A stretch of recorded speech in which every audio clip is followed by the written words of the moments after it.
گھر کے قریب ہی خالی میدان میں میں اپنے دوستوں کا انتظار کرنے میں مصروف تھا۔ میں جانتا تھا کہ وہ ابھی کچھ ہی دیر میں آنے والے تھے۔ ہمارے ملنے کا یہی وقت تھا۔ کچھ ہی دیر میں مجھے انابیہ اپنی فائل سنبھالے اپنے گھر کی طرف جاتی دکھائی دی۔ اسے دیکھ کر میرے دل میں لڈو پھوٹ گیا۔ میں چارپائی سے اٹھ کے فوراً اس کے پیچھے بھاگا۔ سنو انابیہ، ارے بات تو سنو، میں نے اسے آواز دی تو وہ ایک دم رک گئی اور پلٹ کے مجھے دیکھنے لگی۔ کیا بات ہے؟ وہ غصے سے بولی۔ تم مجھے دیکھ کے انگارے کیوں چبانے لگ جاتی ہو؟ میں نے اس کے غصے کو بھانپ لیا تھا۔ جب تم مجھے یوں بیچ راہ میں آوازیں دے کے روکو گے تو مجھے غصہ ہی آئے گا، پیار تو آنے سے رہا۔ اس نے اپنی طرف سے مجھے دلیل دی۔ ہائے، پیار کا نام تمہارے منہ سے کتنا اچھا لگ رہا ہے، کبھی ہم سے پیار بھی کر لو۔ تم تو جانتی ہو میں تم پہ مر مٹا ہوں۔ میں نے اپنے دل پہ ہاتھ رکھ کے ایک ادا سے لہرا کے کہا تو اس کا چہرہ سرخ ہو گیا۔ اس نے میری بات کا کوئی جواب نہ دیا اور اپنی کتابیں سنبھال کے اپنے گھر کی طرف رخ موڑ کر چل دی۔ میں جانتا تھا کہ وہ شرما گئی تھی۔ مجھے اپنے پیچھے کسی کے قدموں کی آوازیں سنائی دی تو میں نے فوراً پلٹ کے دیکھا۔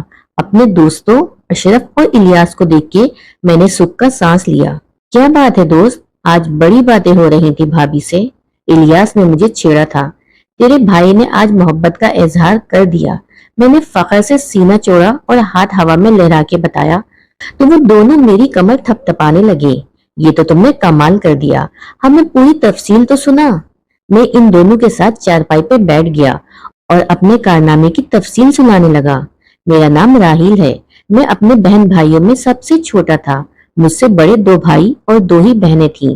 میرے ابا کی کئی سال پہلے وفات ہو چکی تھی۔ ابا کی وفات کے بعد میرے بھائی نے ہمیں باپ بن کے پالا تھا۔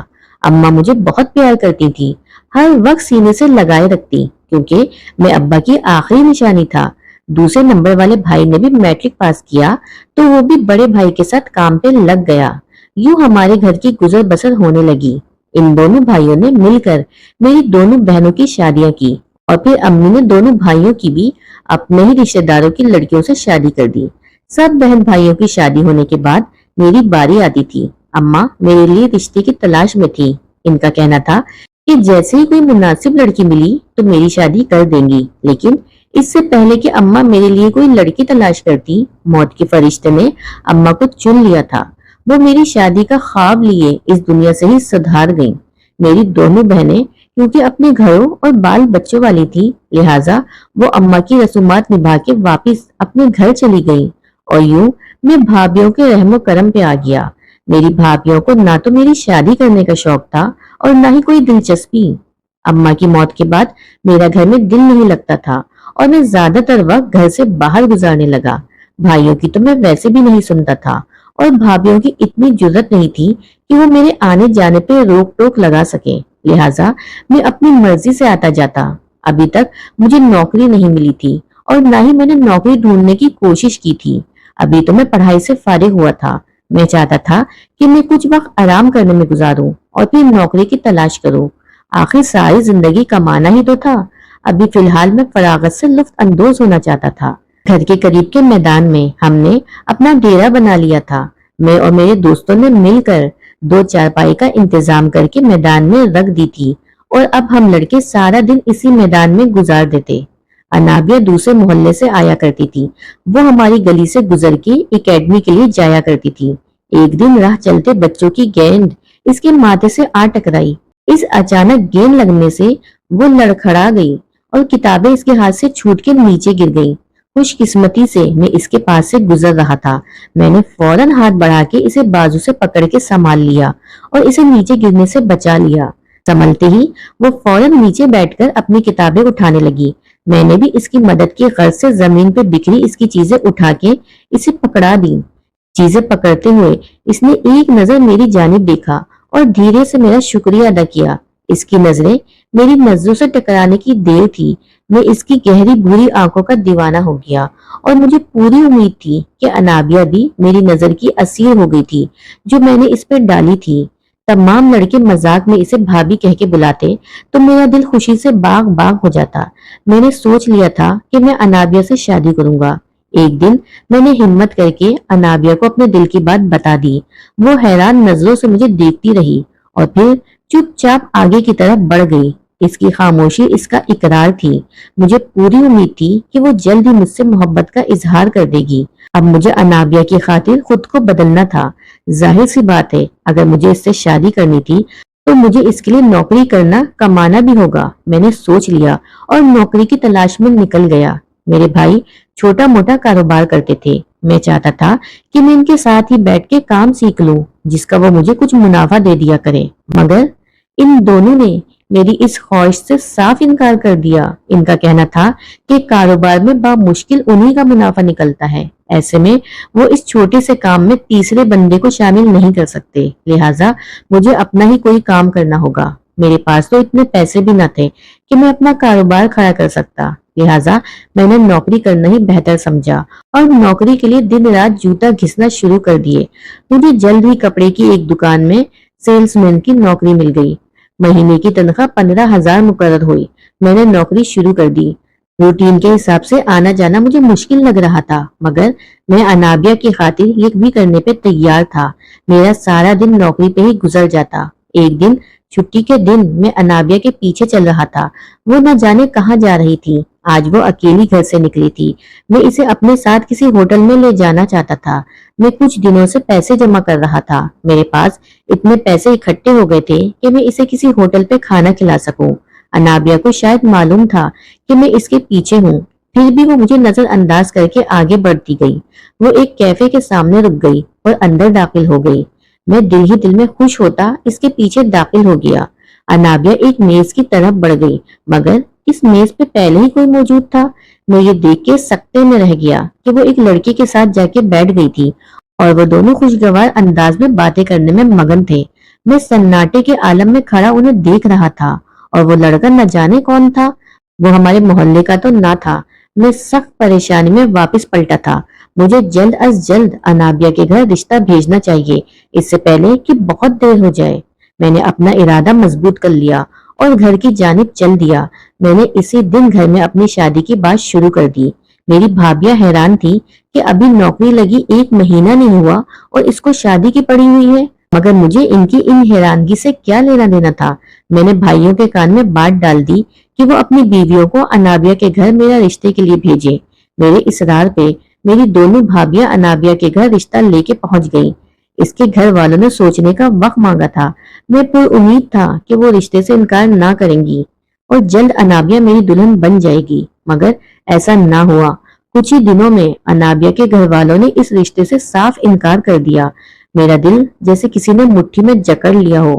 مجھے امید نہ تھی کہ وہ کس طرح صاف انکار کر دیں گی۔ میں مایوسی کے ساتھ ساتھ غصے سے بھر گیا تھا۔ ایسا کیسے ممکن تھا؟ خود اس نے اپنے گھر والوں کو کیوں نہیں سمجھایا کہ میں اسے پسند کرتا تھا؟ اکیڈمی آنا جانا تو دور کی بات، انابیہ نے تو گھر سے نکلنا بھی بند کر دیا تھا، جبکہ میں موقع کی تلاش میں تھا۔ میں اس سے بات کرنا چاہتا تھا۔ اس نے میرے ساتھ ایسا کیوں کیا؟ اس نے مجھے دھوکہ کیوں دیا؟ مجھے دوستوں سے معلوم ہوا کہ انابیہ کی منگنی اس کے تایا زاد سے طے پا گئی تھی۔ میرے سینے میں سانپ لوٹ رہے تھے۔ مجھے ذرا یقین نہیں آیا کہ وہ میرے ساتھ اتنا بڑا دھوکہ کیسے کر سکتی ہے۔ ایک دن وہ مجھے اپنے گھر سے باہر نکلتی دکھائی دی تو میں بھی اس کے پیچھے ہو لیا۔ وہ ذرا آگے گلی میں بڑھی تو میں نے پیچھے سے جا کے اس کا راستہ روک لیا۔ میں سوچ بھی نہیں سکتا تھا کہ تم مجھے اتنا بڑا دھوکہ دو گی۔ تم جانتی تھی کہ میں تمہیں چاہتا تھا، مگر تم نے میرے رشتے سے انکار کر دیا اور اپنے تایا زاد سے رشتہ کروا لیا۔ میں اس کے سامنے کھڑا اس سے چیخ چیخ کے پوچھ رہا تھا۔ وہ حیران کھڑی مجھے دیکھ رہی تھی۔ تمہارا دماغ تو خراب نہیں ہو گیا؟ میں نے تمہیں کب کہا کہ میں تمہیں چاہتی ہوں؟ وہ غصے سے بولی تو میرا خون کھول اٹھا۔ تم نے کبھی میری چاہت سے انکار بھی نہیں کیا تھا۔ اگر تم مجھے نہیں چاہتی تھی تو مجھے پہلے ہی دن بتا دیتی۔ میں نے تمہاری کسی بھی گھٹیا بات کا جواب دینا مناسب نہیں سمجھا۔ مجھے لگا تھا کہ تم خود ہی پیچھے ہٹ جاؤ گے۔ تم جیسے آوارہ نکمے لڑکے سارا دن لڑکیوں سے اظہار محبت ہی کرتے پھرتے ہو۔ تمہارے لیے یہ کوئی نئی بات نہیں تھی۔ تم جیسے لڑکے تو روز ہی آتی جاتی لڑکیوں کو چھیڑتے رہتے ہو، تو تمہیں کیا لگا کہ میں تمہاری ان حرکتوں کو سیریس لوں گی؟ اس نے مجھے ایسا کرارا جواب دیا اور غصہ دکھایا کہ میں اپنا سا منہ لے کے رہ گیا۔ اس نے سڑک پر ہی تماشا لگا دیا تھا۔ لوگ ارد گرد اکٹھا ہونے لگے تو میں نے وہاں سے بھاگنے میں ہی عافیت جانی۔ دوبارہ مجھے اس کے پیچھے جانے کی جرات نہ ہوئی۔ میں واپس گھر کی طرف پلٹ آیا۔ میں سوچ بھی نہیں سکتا تھا کہ مجھ پہ یہ اپنے تایا ذات کو فوقیت دے گی۔ اس نے بیچ بازار میں میری عزت اتار کے رکھ دی تھی۔ میں اس سے اپنی بےزتی کا بدلہ لے کے رہوں گا۔ میں نے ٹھان لیا تھا اگر وہ میری نہیں ہو سکتی تو کسی کی بھی نہیں ہو سکتی تھی۔ اسے اپنے حسن پر ناز اور غرور تھا۔ میں اس کا وہ غرور ملیا میٹ کرنا چاہتا تھا۔ میں نے تیزاب کی ایک بوتل خریدی۔ میں جانتا تھا وہ مجھے کہیں تو ملے گی۔ وہ آج کل بازار میں خریداری کرنے کے لیے آیا جایا کرتی تھی، یعنی وہ اپنی منگنی کی دھوم دھام سے تیاریوں میں مشغول تھی۔ میں اس کے گھر کے باہر کچھ فاصلے پہ چھپ کے کھڑا ہو گیا۔ جیسے ہی وہ اپنی کزن کے ساتھ گھر سے نکلی، میں بھی اس کے پیچھے چل دیا۔ میں نے تیزاب کی چھوٹی بوتل اپنے کپڑوں میں چھپا لی تھی۔ میں چاہتا تھا کہ وہ کسی سنسان راستے پر پہنچے تو میں اسے روکوں اور اس کے چہرے پر تیزاب پھینک دوں تاکہ وہ اپنا چہرہ کسی کو دکھانے کے قابل نہ رہے۔ میرا خیال تھا کہ انابیہ اپنے گھر سے شاپنگ کے لیے نکلی تھی، مگر اس کا رخ تو کسی کالج کی طرف تھا۔ کالج کے باہر بہت سی لڑکیاں جمع تھیں، شاید اس کا کوئی پرچہ وغیرہ تھا۔ انابیہ اپنے کزن کے ساتھ کالج میں داخل ہو گئی تھی۔ میں باہر انتظار کرنے بیٹھ گیا۔ اسے اندر گئے 3 سے 4 گھنٹے گزر چکے تھے۔ کچھ دیر میں کالج سے لڑکیاں باہر نکلتی دکھائی دی۔ میں موقع کی تاک میں تھا۔ جیسے ہی انابیہ باہر نکلی، میں چہرے پہ رومال لپیٹ کے اس کی جانب بڑھا تھا۔ اس کے قریب پہنچ کے میں نے اپنی جیب سے بوتل نکالی اور تیزاب کی پوری بوتل انابیہ کی طرف اچھال دی۔ میں نے ایک لمحے کی بھی دیر نہیں لگائی تھی اور پیچھے مڑ کے بھی نہیں دیکھا، مگر مجھے میرے پلٹتے ہی اپنے پیچھے سے دردناک چیخوں کی آوازیں سنائی دی گئی۔ میں نے مڑ کے نہ دیکھا اور تیز تیز قدموں سے نکلتا ہوا اپنی بائک پہ بیٹھ کے ہوا کے گھوڑے پہ سوار ہو گیا۔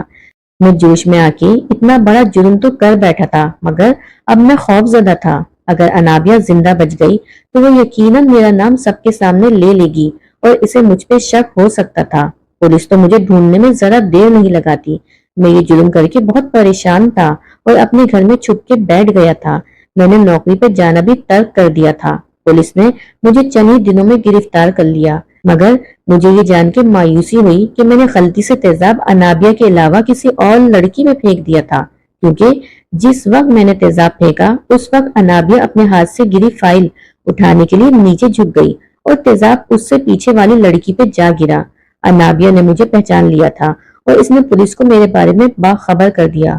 پولیس نے 2 دن کی کارروائی کے دوران ہی گھر پہ چھاپا مار کے مجھے گرفتار کر لیا۔ پولیس نے جلد ہی مجھ سے سچ اگلوا لیا تھا۔ میں نے اپنا جرم قبول کر لیا۔ اس لڑکی کا آدھا چہرہ جھلس چکا تھا۔ میری وجہ سے اس کی زندگی برباد ہو گئی۔ مجھے 7 سال کی قید کی سزا ہوئی۔ میرے شب و روز جیل میں گزرنے لگے۔ میں بہت مایوسی کی زندگی گزارنے لگا۔ میں نے پورے محلے میں اپنے بھائیوں کو رسوا کر دیا تھا۔ میں نے ان کی عزت 2 کوڑی کی کر دی تھی۔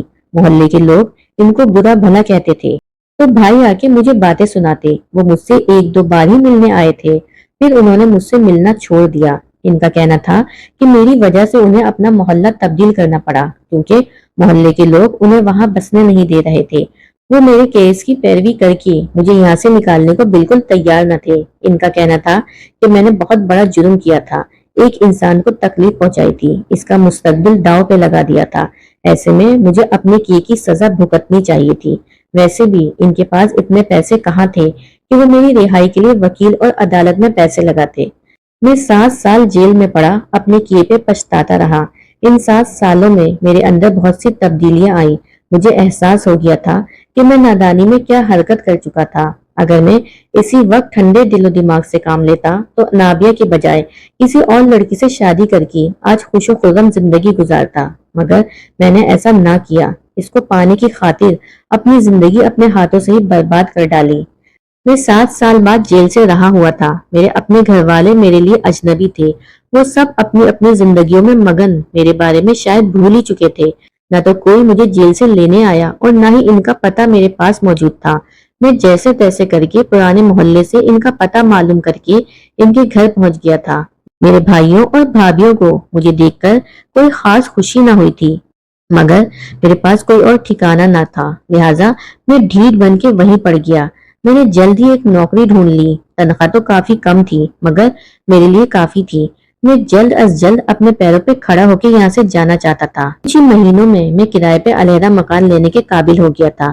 ابھی مجھے ایک اہم کام کرنا تھا. اس لڑکی کا پتہ معلوم کرنا تھا جس پہ میں نے غلطی سے تیزاب پھینک دیا تھا. یقیناً ابھی تک اس سے کسی نے شادی نہ کی تھی. میں اس سے شادی کا خواہاں تھا. میں جانتا تھا کہ میں نے اس کے ساتھ بہت غلط کیا تھا. میں اس گناہ اور جرم کا خمیازہ بھگت چکا تھا. اس لڑکی کا نام ماہین تھا. میں نے جلد ہی اس کا پتہ لگوا لیا تھا. وہ ابھی تک اپنے بھائیوں کے در پہ بیٹھی اپنی تقدیر پہ ماتم منا رہی تھی. میں نے اپنے ایک پرانے دوست کی ماں اور اس کی بیوی کو اپنے رشتہ دے کے بھیج دیا تھا. اس کے بھائیوں کو اس کی شادی کی اتنی جلدی تھی کہ انہوں نے ذرا بھی چھان بین کرنے کی زحمت گوارا نہ کی اور میرا رشتہ قبول کر لیا. ماہین مجھے پہچان نہ سکی. شاید اس نے مجھے دیکھا نہ تھا. میں نے یہی غنیمت سمجھا کیونکہ اب میں اسے اپنی ذات سے ایک بھی دکھ نہیں دینا چاہتا تھا. وہ پہلے ہی میری وجہ سے بہت کچھ سہ چکی تھی. میں اسے مزید تکلیف نہیں دینا چاہتا تھا. لہٰذا میں نے اسے اپنے بارے میں بے خبر ہی رکھا. میں نے دن رات محنت کر کے اس کو اچھی زندگی دینے کی کوشش کی. اس کی کبھی کسی فرمائش سے انکار نہ کرتا اور اس سے بے حد محبت کرتا. وہ حیران رہ جاتی کہ کوئی اس کو اتنا ٹوٹ کے کیسے چاہ سکتا ہے. وہ جو اپنے آپ کو بدقسمت لڑکی تصور کی ہوئی تھی اب وہ اپنے آپ کو دنیا کی خوش قسمت لڑکی سمجھتی تھی. میں اپنے رب کا شکر گزار تھا جس نے مجھے عقل اور ہدایت عطا کر کے اپنے بگڑے کاموں اور برے اعمالوں کو سلجھانے کا ایک موقع اسی دنیا میں فراہم کر دیا تھا.